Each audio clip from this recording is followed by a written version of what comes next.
everyone, welcome to Faces of Falls Church. I'm Melissa Robison. And I'm Donna Byrne. On this program, we'll feature the work of soft sculptor Jack Lanouette, who does an amazing Halloween and Christmas display every year at 510 East Broad Street in Falls Church. Watch as we walk with Jack as he explains his haunted half-acre display. We're here in Falls Church, East Broad Street, 510 East Broad Street, across from Doolin Methodist Church, right on the main street. You won't miss it.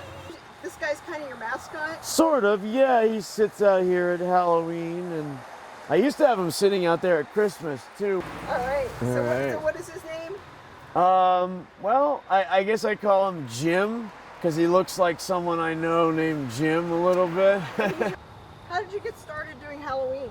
Well, you know, I always made stuff, and I just always loved Halloween and Christmas when I was little. And, you know, for years, it was just stuff that I had bought or simple things.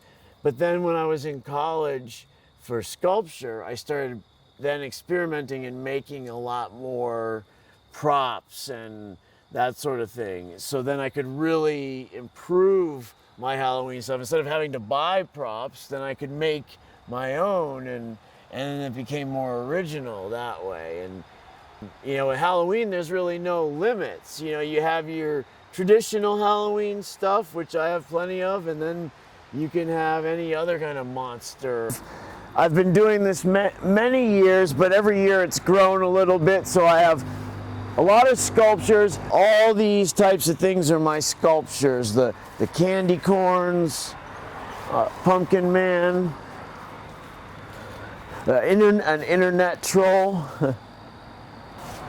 How did you make your internet troll? They're made out of foam rubber, poly foam you can get in a roll. And then I just, you know, sculpt it, manipulate it using a pattern, and then from there you can coat it and paint it with whatever surface. You know, sometimes I'll use a faux fur, often it's like a plastic coating.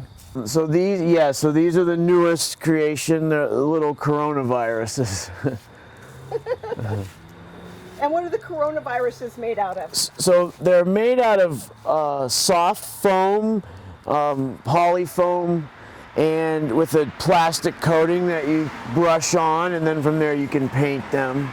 So I had wanted to make something kind of small and catchy that, you know, could possibly be a souvenir if someone was interested. And I thought, well, at first I was looking at little gut bacteria cartoons. I said often I was influenced by a little cartoon or something like that. And then thinking, well, coronaviruses would be perfect. So, yeah, I made two of them. Oh, these look like ones you made. Yes, these little gnomes are definitely, they were part of an old enchanted or, you know, haunted forest set that I used to sell for a catalog. One year, and it had a tree and mushrooms and gnomes and creepy plants as well. It was a whole set for, you know, in a catalog for people who do haunted houses or haunted hay rides or that sort of thing. You made that, didn't you? Yes, I made all of these, the blobs. Blobs. Okay. Yeah. There, and the pumpkin, this is an older one without the plastic coating. Now he's very old and kind of falling apart, but you can just see the raw painted foam there. And this is corn? Yeah, corn stalks. I bought bundles like where you can get at garden stores, and I just made holes in the ground and stuck them in. Okay. And you have a bunch of Halloween lanterns down here? Yes, I love to see all the glowing faces, and a lot of these ones are actually ones that I've bought over the years, but some of them I've made as well. I made this little guy. Oh, you made this one? Yeah. And what is he made out of? He's also foam with, like a burlap coating. All their eyes are made out of those little plastic bubbles where you can buy toys in the supermarket. You put the quarters in and get a couple little toys. Oh, yeah. So then I'll use those little plastic hemispheres for and his paint eyes them. and stuff? Yeah. That's cool. This is an iPod. and they light up. Soon no one will know what that is. They light up that That's way. great. Wow. Circus tent with my clown that I made.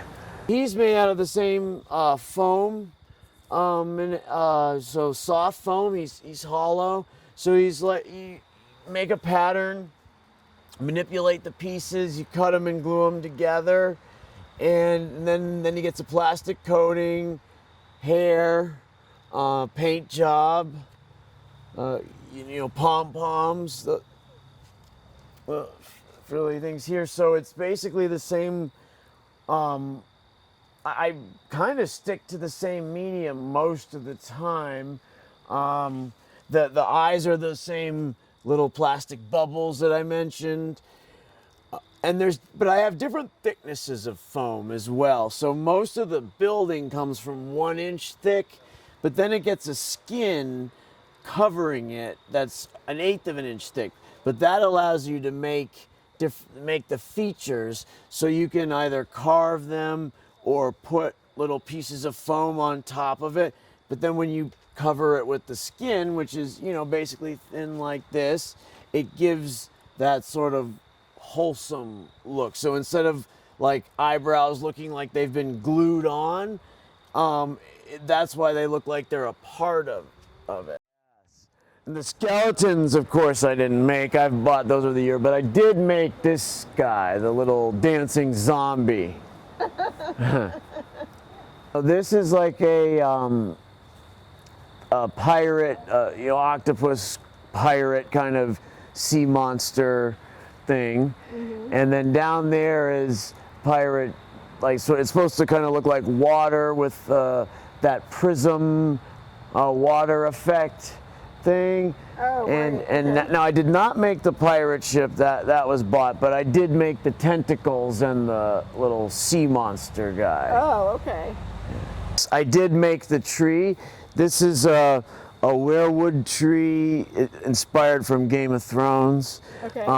So it's foam as well, but it's a big concrete pouring tube in the middle with a wooden frame, and then these branches attach and detach. And these are actually real branches that I attached to the frame and then put the foam around it and just carved them down, and that before I painted the whole thing. Okay, cool.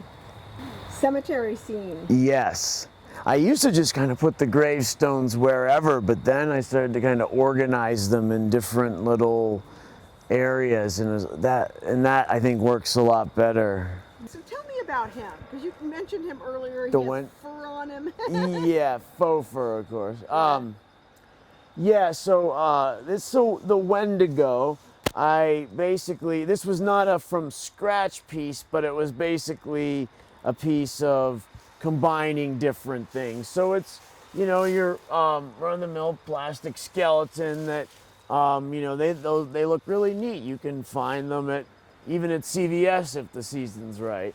And then I did have to search a little harder for this, fake ram's head, but I basically attached that to the skeleton and then used the faux fur to kind of cover it and give it more of that gaunt look. I don't know if you're familiar with the legend of the Wendigo, but it's like a Native American Algonquin legend of there's lots of different things to the legend, but it's basically a creature and it's associated with cannibalism, and they're depicted in many different ways, one of which is a gaunt, furry humanoid creature with either a stag's head. Okay. I usually do have some sort of idea. Usually when I decide to put something out here, it doesn't have to have a theme, but it is like something needs to inspire me, and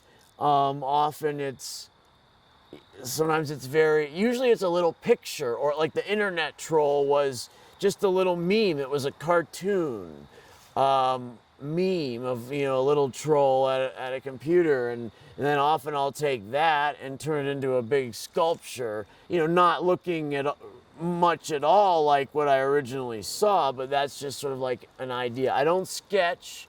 I'm not a good drawer, so I don't have a book of sketches to go through. That usually I'll Google something if I'm looking for ideas to base my thing off of.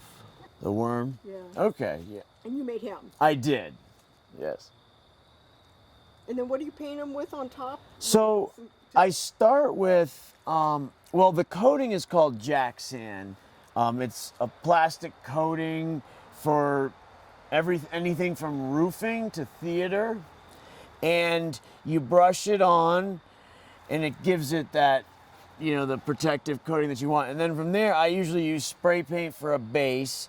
And then you can, like hand paint with a little brush where necessary, or airbrush. So most of the detail work. Who is this guy? All right, so this is another Game of Thrones inspired piece. It's my version of the Night King from Game of Thrones. Mm-hmm. Also made with foam, and then fabric for the costume, with light inside. All the pieces are hollow because you fit the foam together, so you can make costumes with them. You can make puppets, that sort of thing. This is a little Halloween house. It's a wooden structure this is hard styrofoam for like a set. So this can all be disassembled, and come Christmas time, the haunted house piece will come off the frame and the gingerbread one will go on. I think she kind of looks like Kathy Bates, who's probably like my favorite actress, by the way. Uh-huh. So what are some of your favorite scary movies? That's a good question. There's a lot of different, over the years, I've, maybe Pet Sematary by Stephen King. I'm a big Stephen King fan. I love the new It movie. There was one called Mama that just really scared me. And then, I like some of the classics, but I like some of the new ones as well. I like some of the Japanese horror movies like The Ring or The Grudge, as far as creepiness goes. And then those are probably some of my favorite, definitely. I do like horror movies for sure. Wow, that was a great Halloween arrangement. And I loved how he described all the detail in his work. Jack says he specializes in soft sculptures because most of the figures he makes are out of soft foam.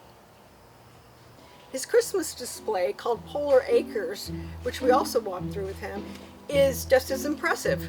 Welcome to my Christmas display. Most of them are my displays. So all of the plastic characters that are foam and not like a vintage plastic collectible. This guy here is new. And who is he? He's a Belschnickel, based on a Pennsylvania Dutch Christmas sort of version of Santa. Okay.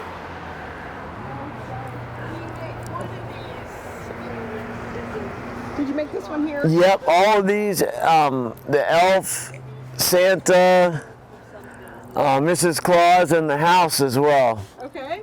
This one is different because he's blue. Yeah. Got a blue outfit on. Well, I just wanted a different version of, let me get this going, a different version of Santa.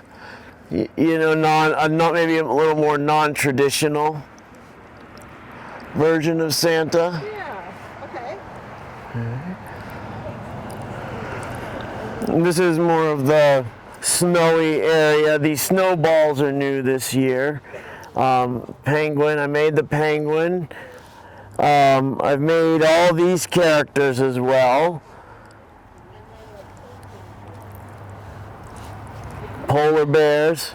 I made the furry ones as well as the faux furry. Oh, those are really cool. Thank you. Those are great. And I made the houses as well. The ice house with the igloo dome on top. Little village townhouses. And there's stuff in all the windows. That's like a bake shop window. This is a toy shop. And we have our own trees. He can decorate himself. There's another face in this tree. Did you make that one? Yep. And what is that? Just I just want faces, and usually you see that at Halloween, but I wanted happier faces, and to find a way to make the Christmas trees be happy with faces as well. okay. More elves. I did not make these ornaments. Those came from the local Falls Church antique store. I did make this one, but I of course made the elf and the as well as these two furry animals, mouse and a rabbit. Oh, okay.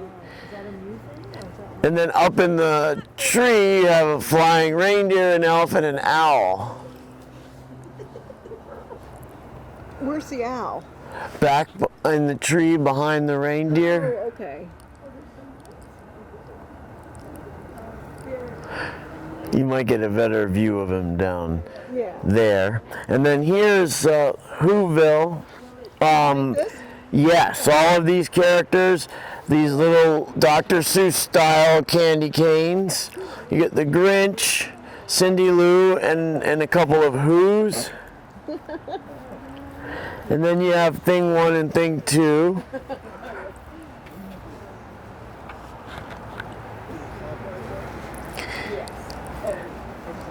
And this is just the forest. You've got fairies ice skating, fairies in the woods, as well as elves, and then goes back to a little log cabin in the forest. And there you can see the owl a little better.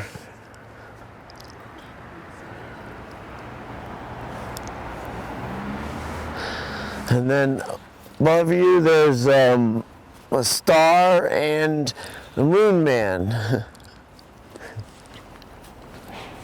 Star and Moon Man. Yep. Oh, okay. Kind of a moon Santa. Yeah, he's got a moon man with a little Santa suit on. He's got a full moon head. This is under the sea area. You've got squids pulling a submarine rather than reindeers pulling a sleigh. And you got an octopus tree topper and the shark and a bellboy and blue lights, kind of a blue lit backdrop with little waves on the top and different sea creatures.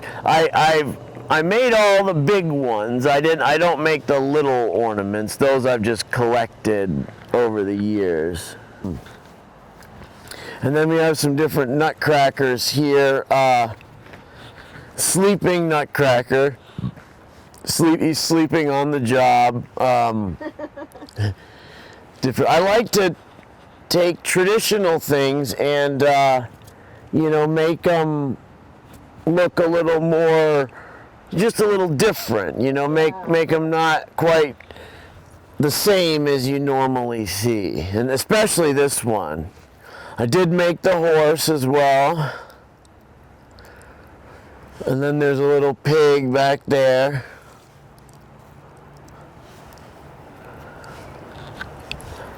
And I made the birds in the tree as well. And the moon is a favorite.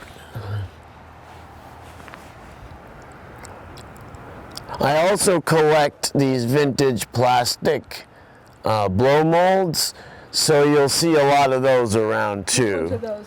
all of the light up the plastic solid light up ones that you see all around. Those aren't my own creation, but I've been collecting them over the years. Okay. So everything from like the nativity to the nutcrackers and candles and stuff along the railing are those types of things. Like this guy? Yeah, he's like an abominable snowman or a yeti. Kind of like Bigfoot or Sasquatch? Or Yeah. but in the snow. That's right. And there's also a cloud with, blowing wind. Did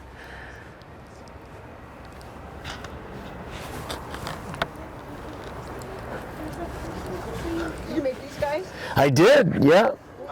These little smaller half facades were some of the first things I made, and back before it was a walkthrough, it was the three of them just right out here in the front, along with everything else. But then when I started the village, they made a perfect backdrop. I still have some of the toys I had when I was really little, and I put them in the house just so so people have some stuff to look at when they're in there. They can look at from the out. There's a little troll. Yes. Yeah. I had so many of those, in storage, and it's like, oh, they'd be perfect in there. And some people have given me Christmas cards or written me nice little notes. So I hung them up inside the house, just so if they come back, they can see where I put their notes and everything. How many years have you been doing these displays here at this house? So this has been a walkthrough since 2014, but it's been much longer. I mean, I've been putting Halloween and Christmas stuff out every year since we moved in, probably in 96 or 95, 96, I think. But, it wasn't quite like this. I think it really started to be something that people would look at more like the 2006, 2007, and then, just grew from there. Then it used to kind of all be out in front, but every year I'd add something new. So some of the things are from back before 2014 when it started, and now, and then some are after, but it just kept growing and kept growing. So what do you think? I gotta put my arm down for 1 second. Yeah, I know, that's really heavy. What are you expecting for the future? What are you planning for the future? Well, what I would like to find some land, a farm, preferably, or somewhere that I can do a farm, and have, haunted hay rides at Halloween and a Christmas village at Christmas, and have that be the business, and move everything to there, but massively expand what I have. I've kind of reached the limit of what I can do here.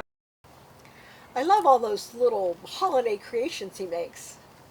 If you want to see the Halloween display, it's up until November 1st. Then the Christmas display will be up around the beginning of December. Again, the address is 510 East Broad Street, Falls Church. Both displays are free and open to the public. Great, thanks. And thank you all for watching. We will see you next time on Faces of Falls Church.